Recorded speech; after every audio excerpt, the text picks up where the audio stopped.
I'm Lucas Vasquez. I'm 17 years old. I'm a public high school student. I was born here, but my parents are immigrants from Argentina. Both of them lived through the dictatorship in Argentina.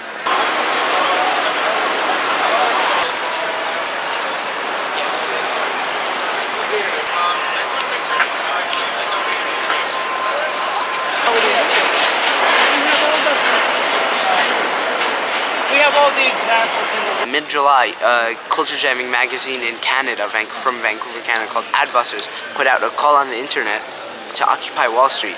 So me and many local peers and New York City activists that are friends of mine, we got together and said, let's get a General Assembly and plan this occupation. So August 2nd was the first General Assembly to plan for this occupation. It started because, there's the actual call that Adbusters put on the internet, and then people responded and started meeting. But it was hundreds and hundreds of people who were involved in planning for the day, September 17th. I'm working on getting more high school students in the struggle. There's been a big influx of college students getting involved, which is amazing to see as well. Average education at a college level is very, very expensive, thousands and thousands of dollars.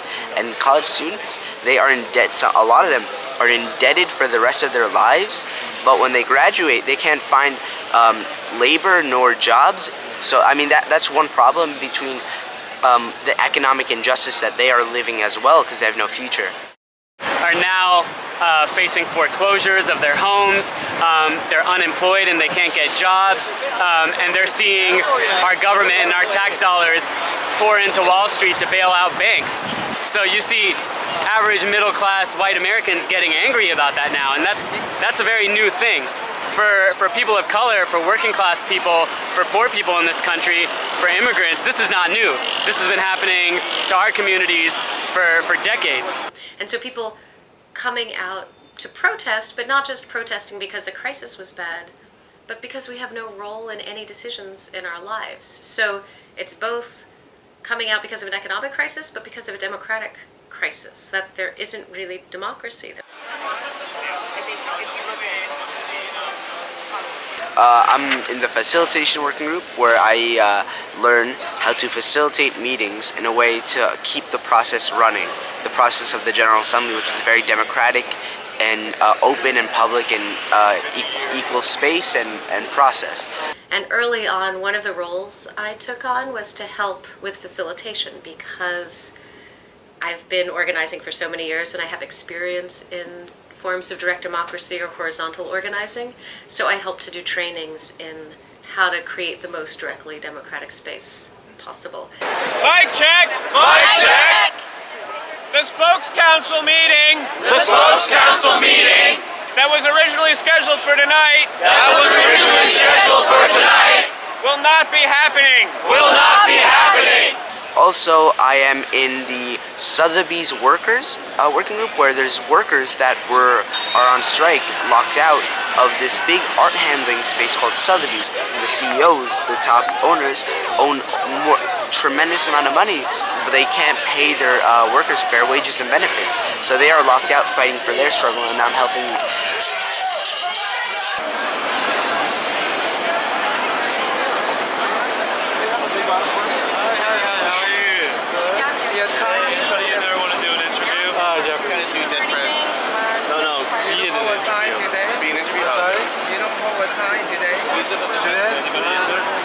Only sick people are asleep.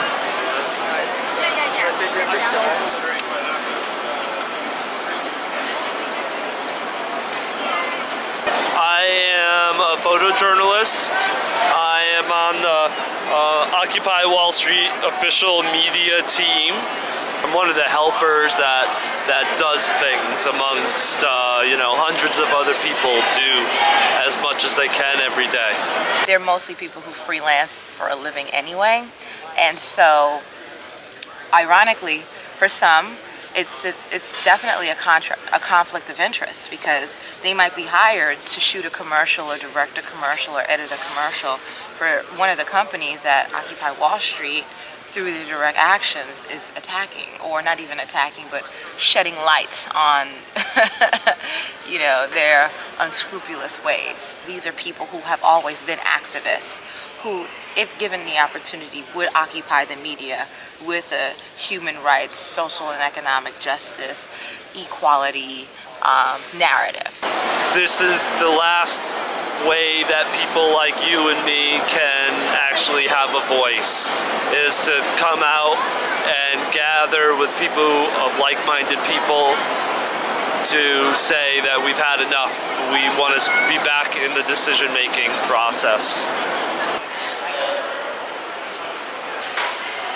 With activists from Egypt, Iran, and Tunisia, by the red structure, at Liberty Square.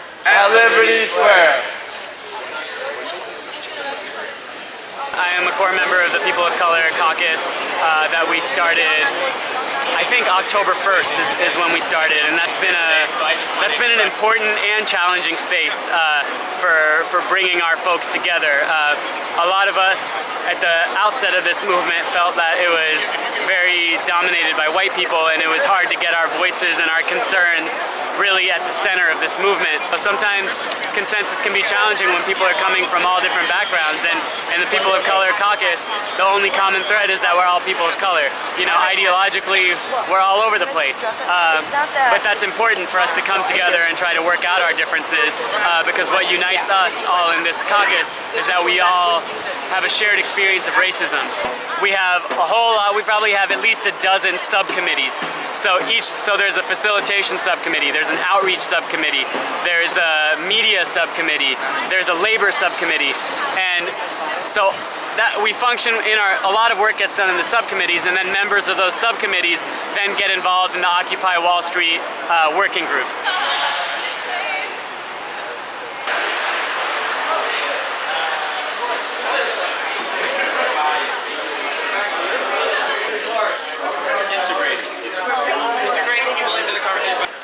Is it consolidated? Is it consolidation? Semantics. I know. That's right. Ways of bringing us fine. I think it's great. This is a way that people who are from the different working groups and thematic groups in the caucuses can have a conversation, but all of the people here are participants in those working groups. I'm Ethan with Outreach. I'm Nicole. Oh, wow. I'm Nicole with Training Working Group. Oh. I'm Andrew with Media. I'm Suzanne with NBC Mediation. They're all talking back and forth, and this person is really only just the voice. They don't make decisions, they share what the group as a whole thinks. What we're trying to build in the Spokes Council is a delegated model that is also a form of direct democracy, but it's collective. It's not individually based, it's collectively based. Mic check! Mic check! Let's take a moment. Let's take a moment. And this council model is something that was used in the Spanish Revolution. It's something that they use a little bit, a version like this in Chiapas in Mexico with the Zapatistas. In the anti-nuclear movement in the United States in the 1970s. They're models for decision-making for very large groups of people to use a directly democratic model where you can have an in-depth conversation, because one challenge at the General Assembly, using the People's Mic, as beautiful as the People's Mic is, you can't get into a long debate or discussion. It's an exciting moment where the interests of the bottom of society and now the interests of some of the middle of society are maybe becoming together and realizing that, look, 1% of this country is really the enemy. The banks are really the enemy. Corporate America is really the enemy. And ultimately, capitalism is really the enemy. I don't think this movement is quite an anti-capitalist movement yet, but I think this is the closest thing to a mass anti-capitalist movement that we've seen, certainly in my lifetime. I'm 31 years old. I've never seen anything like this before in my lifetime. So it's really vast, and every day more people create more working groups. So it's partly related to the plaza, but it's now become a kind of New York City phenomenon. And it's not only in Zuccotti Park, that in Brooklyn there have been 4 General Assemblies, in Harlem, in Queens, in the Bronx, So it's something, and I think that's what's really significant about it, is that it's not just... Zuccotti Park is kind of an idea. It's an actual place, but the Occupy Wall Street is to inspire people to go and have assemblies in your neighborhood or in your workplace. You have a dream? What is it? I do have a dream. Besides revolution, I have I don't know. I want to really get involved in union organizing. I want to see as a dream for 100,000 people to go out to T-Mobile and tell them they have a right to unionize. And my dream would be to organize in that sense.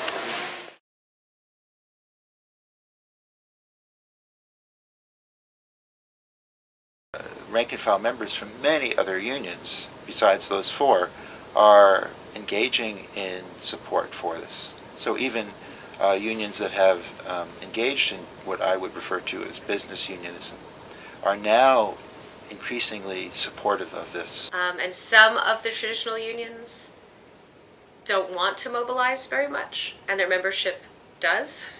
So it's a bit contradictory. But the role of Occupy Wall Street is in solidarity with all people who want to struggle and fight for dignity. So that would mean workers in unions, workers who are trying to fight to make their union democratic. SEIU 1199, which is very supportive of it, it's a very strong union. The Transit Workers Union, which has a long history of rank and file activism. These are people who work in the underground subways. It's a very hard job, and primarily people of color and immigrants work in these jobs. I'm a member of the PSC CUNY, and we have a very progressive union. So our union very early on endorsed Occupy Wall Street. And about 10 years ago, the union restructured itself. We had an election, and we elected a progressive or leftist group of people to the leadership. And that union is offering and has its union hall right next to Occupy Wall Street. In New York, the left political groups, they call themselves parties, but they're actually fairly small groups, first were really critical, so didn't really participate, and then noticed that something really big was happening. So now are trying to intervene, but in a very critical way. Organizers and the participants of Occupy Wall Street do not want to have any kind of denominational cause. They're not led by a specific political party that will be the vanguard. Historically, like in Argentina, when the left political groups can't control the agenda, they try to disrupt it. This movement is not seen as one that's dominated by a Marxist or any kind of left party. You happen to be a member of a specific group, a Maoist or whatever the case may be, and you go to the meeting, you have to abide by the same rules as if you're an unemployed worker who is on public assistance. And this is what makes it so wonderful. So I would anticipate some of the left political groups will try to disrupt Occupy Wall Street. The good news is that we know this, so we can be better prepared than in other places around the world when left political groups try to control you. People are often surprised and don't know what to do. So now we can just be very clear that that's what they're trying to do and have a very open conversation about what's happening.